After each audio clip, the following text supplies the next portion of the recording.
Black You need to calm CEO down. left waiting outside her own I am office calm. minutes. Later, she removed the I told you entire to stop. board. Where do you think you're going? Hello, Tell them. everyone. Sir, Before I we have every begin right to be today's here. This video, is my I identification. need your help. I don't We've care noticed what you that the think you channel saw. is You losing are interfering traction, with a police and investigation, subscribing and is I one will of the have you best arrested. ways you can help us. You think you can just It's walk in quick, here and disrespect the free, court? You are coming and with me allows right us to now. continue I am an bringing officer you of the court great detective. content. You will release me Your support means everything. Let's keep this channel growing collectively. Where are you watching from? Drop your city or country in the comments below. Thank you very much. Now, let's get back to the story. Black people wait outside. The shout tore through the atrium, sharp, ugly, and so loud it made two executives near the elevator flinch. And before anyone could process what had just erupted into the quiet morning, the security officer stepped forward and grabbed the woman's blazer, twisting the fabric in his fist as if he owned the air she was allowed to breathe. Ava King didn't step back, didn't raise a hand, didn't even blink. She simply stood there still as a pillar, calm as if she had been expecting this moment long before he opened his mouth. The officer's face burned red. Spit flicked from his lips as he leaned closer, voice shredding the silence. Did you hear me? People like you wait outside until someone tells you otherwise. The words weren't spoken. They were thrown like stones, and the hall shifted. Phones lifted. Thumbs pressed record. A quiet wave of witnesses slowly formed behind her employees, interns, a few visitors in business suits. None intervened, but every camera told the same truth. The scene was no longer private. It was public, open, documented. Ava's eyes moved, just once, toward the growing semicircle of phones. She didn't look scared. She looked familiar with this, as if she had lived this moment before, in smaller rooms, in darker corners, in places where no witnesses had ever held up a camera for her. But here, in her own headquarters, under the high white columns and the echoing glass ceiling, the injustice felt louder, sharper, like a replay of something the world pretends doesn't happen anymore. The officer jerked her blazer again. You're ignoring me? You think you get to stroll in here like you own the place?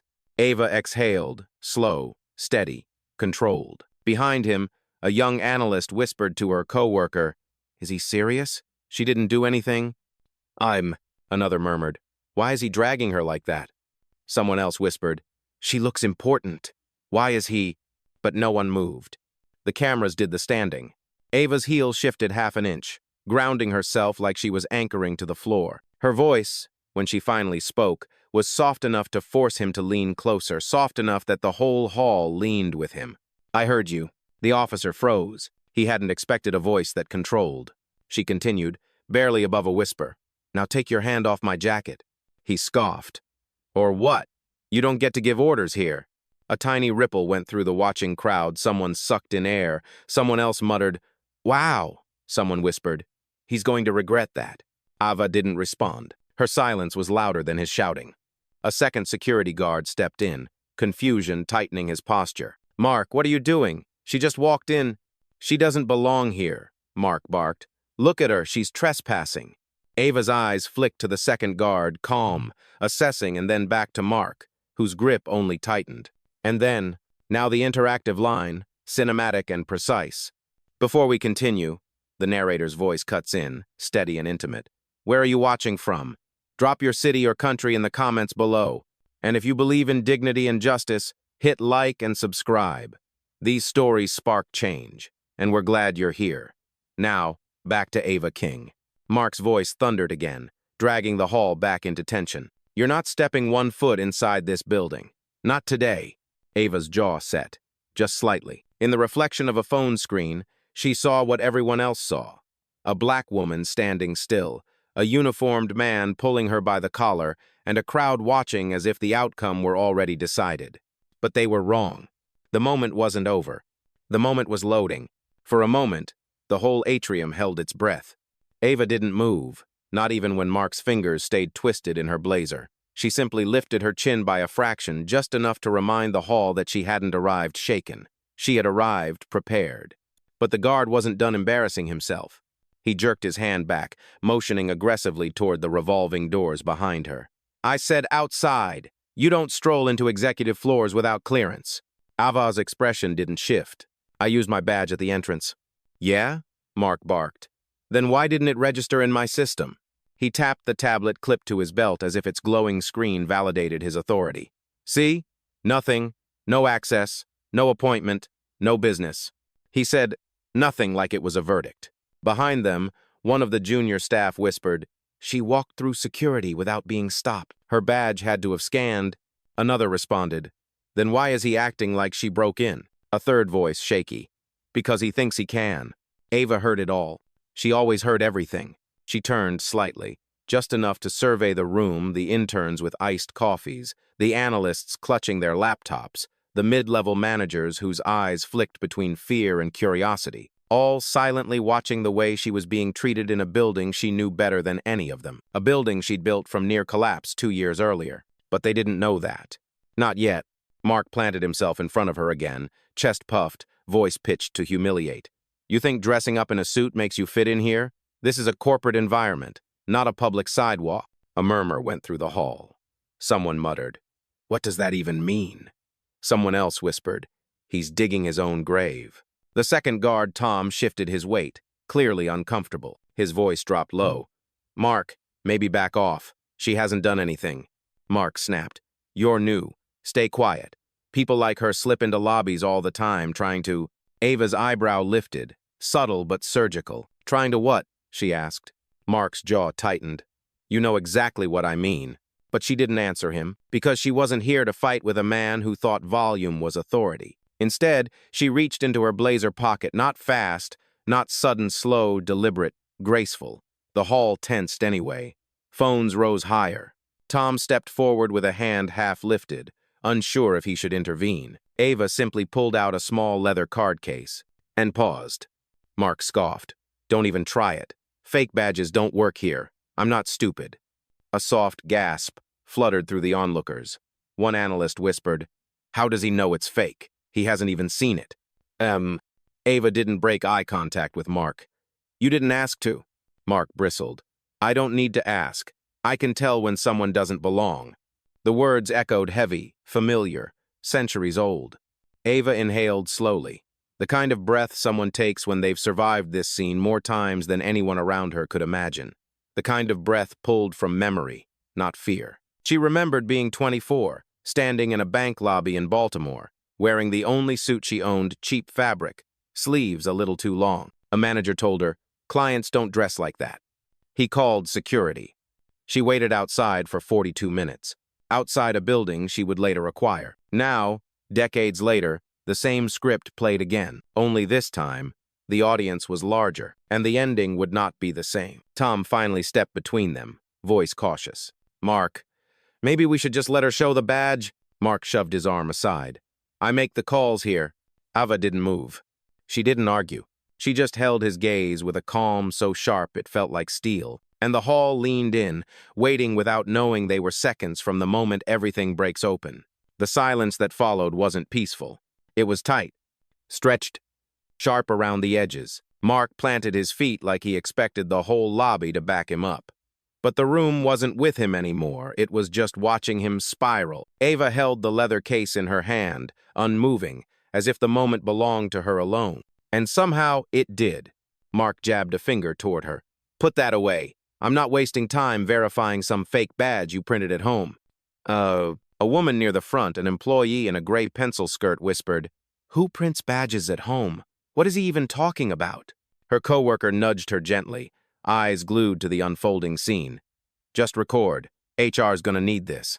Phones stayed high, thumbs shaking. The tension wasn't rising anymore, it was swelling. Tom tried again, voice lower than before. "Mark, we're not supposed to accuse anyone without checking."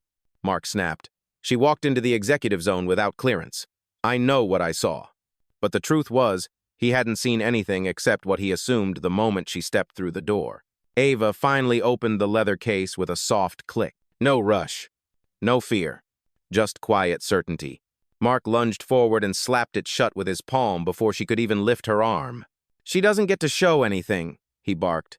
"I'm detaining her until a real executive comes down."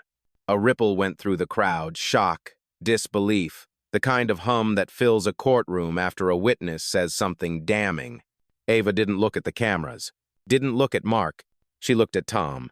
"Is this standard procedure now?" she asked quietly. Tom swallowed. "No, it's not." Her eyes lingered on him for a moment, measured. steady long enough for him to understand that he had just taken the first step toward the right side of history. Mark grabbed her arm, not violently, but rough enough that the crowd reacted with a collective inhale. "You're staying right here," he growled. "We're calling upstairs. Someone with actual authority needs to verify who you are." "And that someone isn't you?" Ava asked. The words were soft, but they landed like a knife, sinking into wood, clean, controlled, devastating. Mark's face reddened deeper. "Don't get smart with me." A voice piped up from the back, young, shaky, but brave. "Why won't you just let her show the badge?" Heads turned.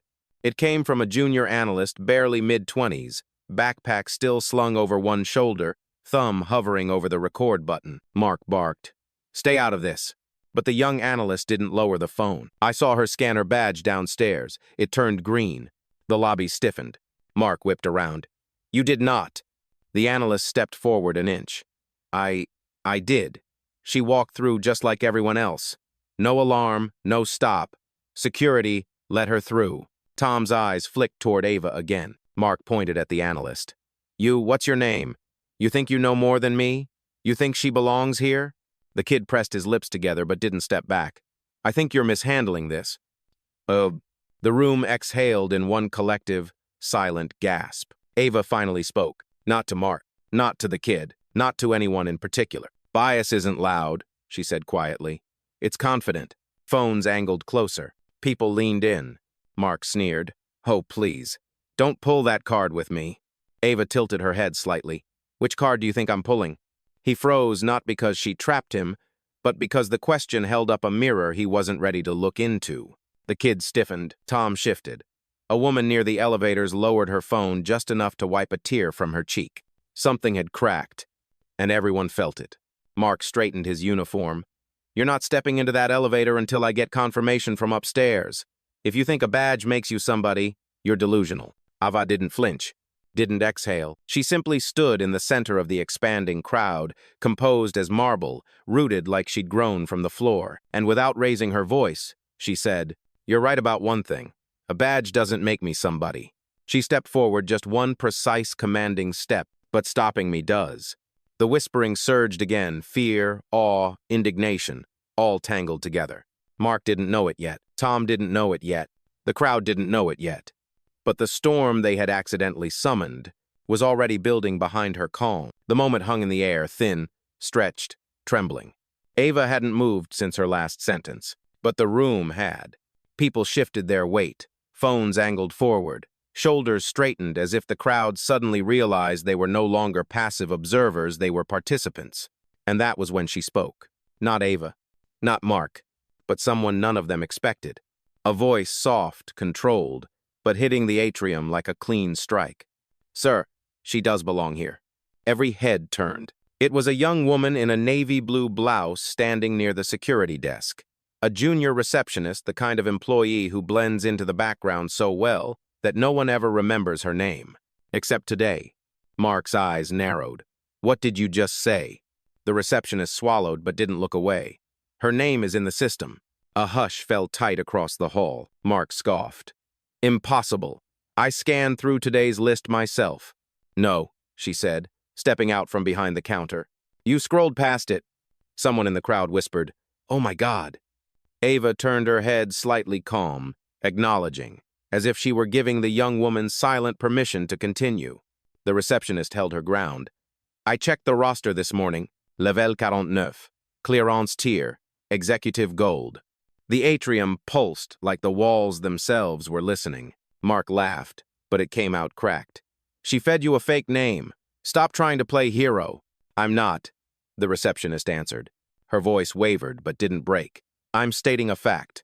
Her name was listed before 8 a.m. Tom exhaled sharply, relief flickering across his face. "But Mark?" He doubled down. He jabbed a finger at the receptionist. "You're confused, or she tricked you. People like—" He stopped himself. The lobby didn't need him to finish the sentence. They already heard the end of it long before he bit it back. A ripple moved through the crowd, anger sharpening, sympathy crystallizing, judgment shifting sides. The junior analyst who spoke earlier took another step forward. "Sir, she scanned her badge downstairs. I literally saw the green light." Mark spun on him. "Stay out of this, both of you." Neither of you knows what protocol looks like. The receptionist countered softly. Protocol doesn't start with shouting. Ava's eyes warmed just a fraction. A tiny shift, but heavy enough to be felt. Mark clenched his jaw. You two want to keep your jobs? Then stop defending someone who doesn't. He reached for Ava's arm again. And that was when the room truly snapped. Hey! The shout came from a middle-aged man in a gray blazer, one of the managers who had stayed silent until now. You don't put your hands on her. Mark froze mid-motion. Another voice rose. A woman near the back. She hasn't raised her voice once. Why is he grabbing her? Then another. And another. She's not a threat. Let her speak. This looks bad, man, real bad. The energy flipped subtle at first, then unmistakable. Instead of a crowd watching Ava be detained, it had become a crowd watching Mark expose himself. Tom stepped closer to Ava, not touching her, but standing between her and Mark just enough for the entire room to see the shift. Sir, Tom said quietly, we should hear her out. Mark stared at him, stunned. You're siding with her?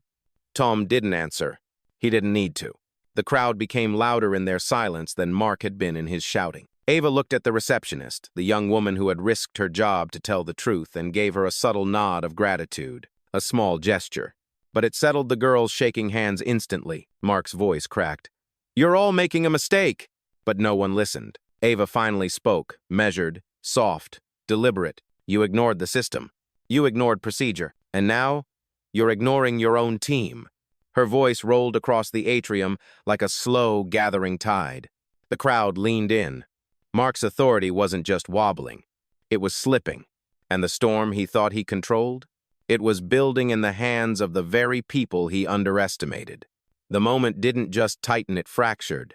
Mark's face twisted, red climbing up his neck as the crowd shifted against him.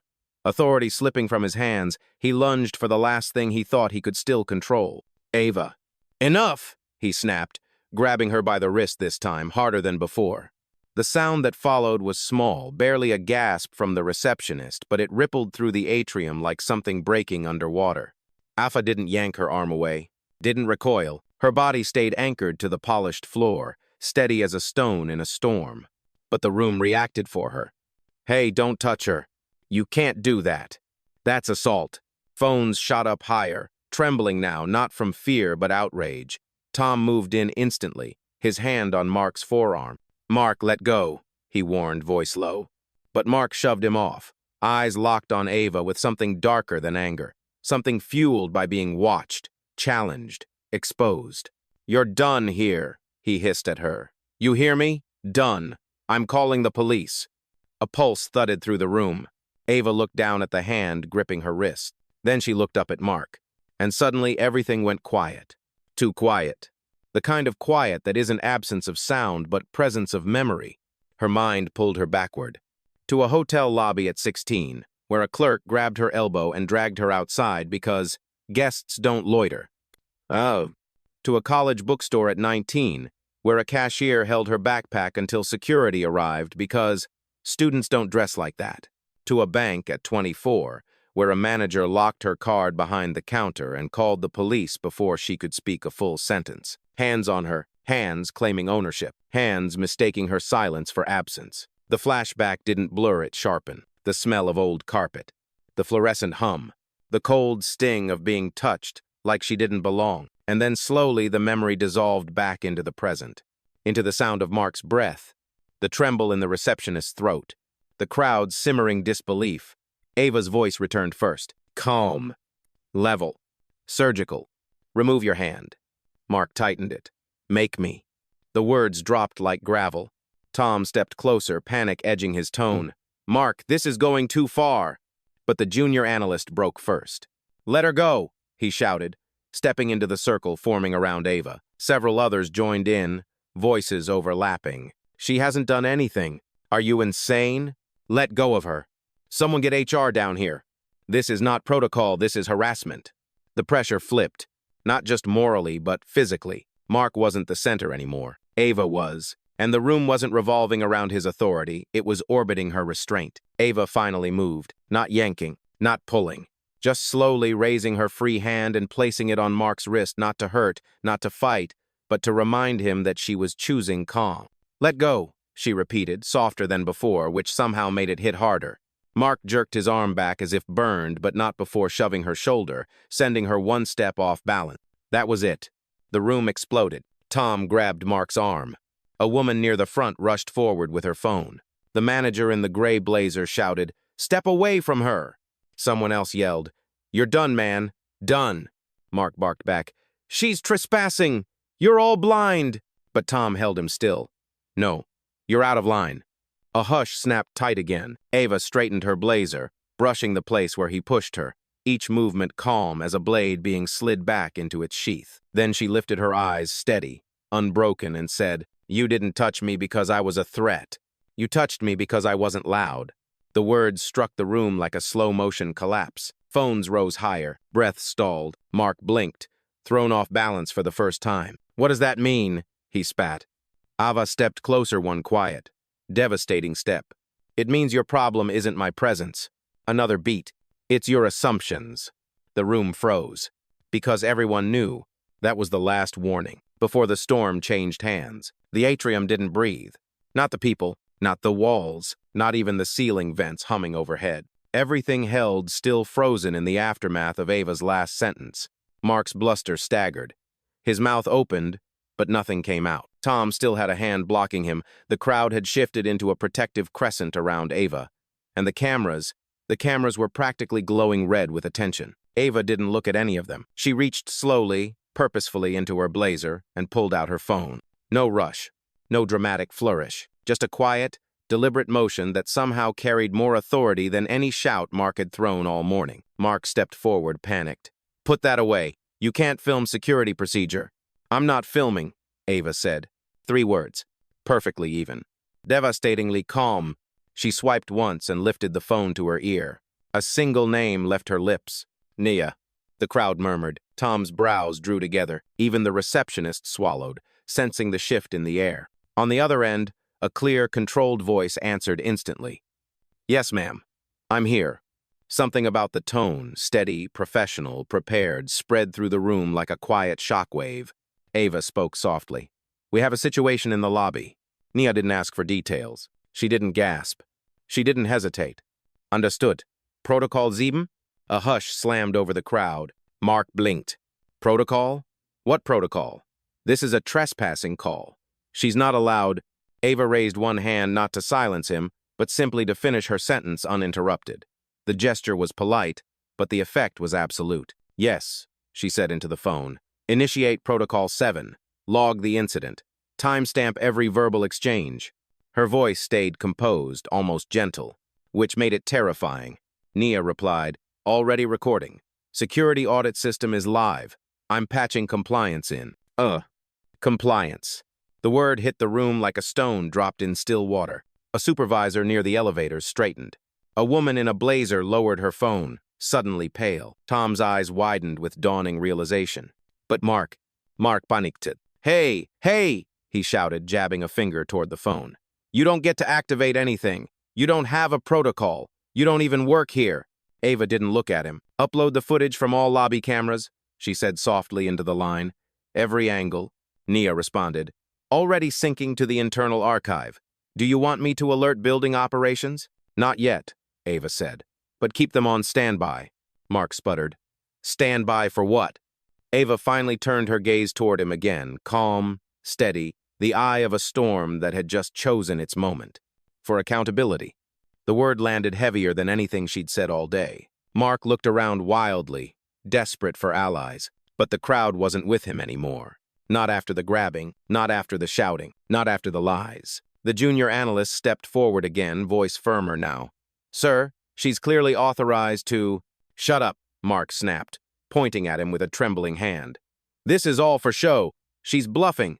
"Oh." Nia's voice came through the phone again, louder this time, echoing through the hushed atrium. "Ma'am, compliance has confirmed receipt. They are actively monitoring." 3 people gasped. One man whispered, "Oh God." The receptionist covered her mouth with her hand. Mark stepped back. For the first time, real fear cracked his expression. Ava lowered the phone slightly but didn't hang up. "Mark," she said softly. He flinched like she had shouted. "I gave you multiple chances to follow procedure. You ignored everyone. And you—" His voice shook. You think you get to tell me how to do my job? Ava exhaled slow, measured. Not angry, not triumphant, certain. I'm not telling you, she said. I'm documenting you. The lobby erupted in whispers, a rising tide of understanding sweeping through the room. Ava didn't move, didn't raise her voice, didn't even adjust her blazer, but the power in the atrium had shifted entirely. Quiet, total, irreversible. And everyone felt it, especially Mark, who suddenly realized he wasn't holding the line anymore. He was standing on the wrong side of it. For a moment, the atrium felt suspended, as if every molecule of air had pressed pause. Ava lowered her phone, the line with Nia still open, still recording, still funneling every second into the compliance vault that Mark never imagined he'd stand in front of. Monitoring active, Nia's crisp voice echoed through the speaker, and with that, the room shifted. Not loud, not dramatic, but undeniable. Mark backed up half a step. Monitoring? That doesn't mean anything. Anyone can pretend they know someone in compliance. Ava didn't speak. Not yet. She simply slipped the phone back into her blazer with quiet precision. The movement was so controlled, the crowd instinctively stilled again, sensing the atmosphere changing temperature. It was the calm before a truth. Tom swallowed hard. Ma'am, do you work upstairs? No, Mark spat quickly, desperate. She does not work here. She's pulling some corporate jargon hoping we'll panic. A young intern whispered, Mark, I don't think she's the one who's panicking. Mark spun. Shut it. Ava stepped forward, not aggressively, not confrontationally, just one single step measured, grounded, inevitable. And suddenly the entire lobby felt too small for what was coming. Mark, she said, voice low even, almost gentle, you've insisted for 20 minutes that I don't belong here. Her tone didn't accuse. It documented. You've shouted at me, grabbed me, dismissed your own team, ignored your protocols, and refused to check the system. He opened his mouth, but she lifted a hand, and he froze, shocked by his own compliance. But the truth is simpler than your assumptions. She reached into her blazer again. This time, Mark didn't try to stop her.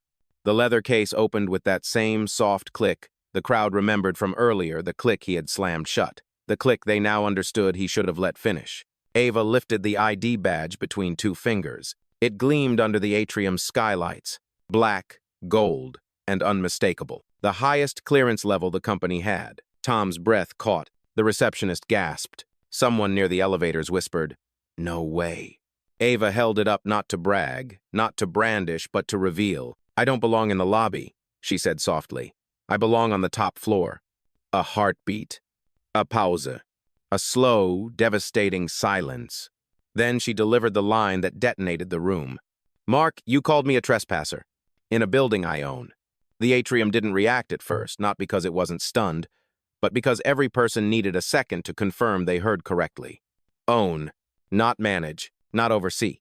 Own. A sound escaped someone half gasp, half disbelief. A woman near the front dropped her phone and scrambled to pick it up. The intern clapped a hand over his mouth. Tom stepped back like the floor had shifted under him. Mark?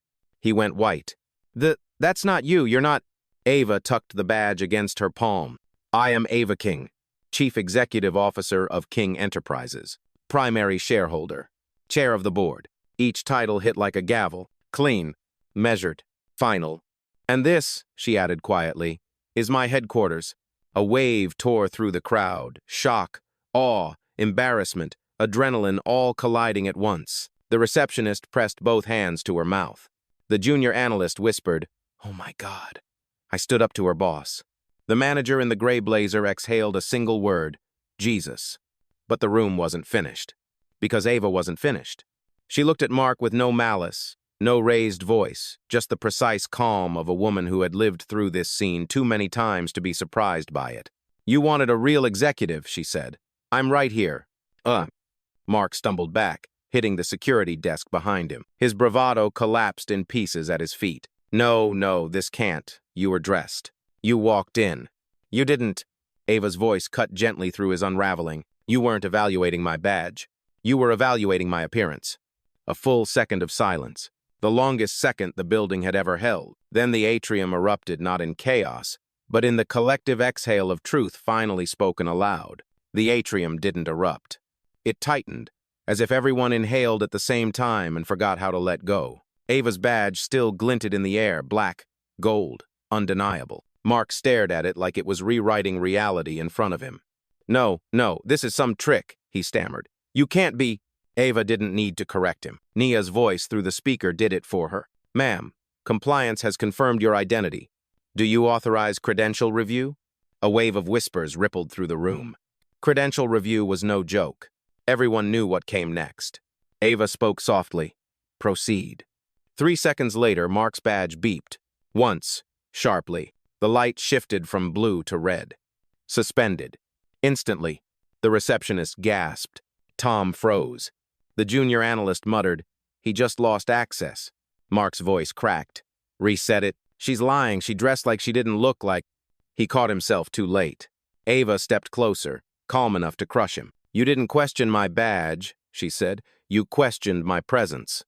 Something in the crowd shifted. Agreement, recognition, shame. Nia's voice returned. Step 2 ready. Removal from post. Do you authorize? Mark panicked. Please don't do this. I was just doing my job. Ava's reply was steady. Your job never required you to put your hands on me. Tom looked away, the truth stinging more than the reprimand. Ava's voice softened, but it cut cleaner than any shout. Intent isn't impact. Then, Nia, authorize. A tone rang across the atrium, the unmistakable building ops signal. 2 security supervisors approached, calm and professional. Mark Elson, one of them said.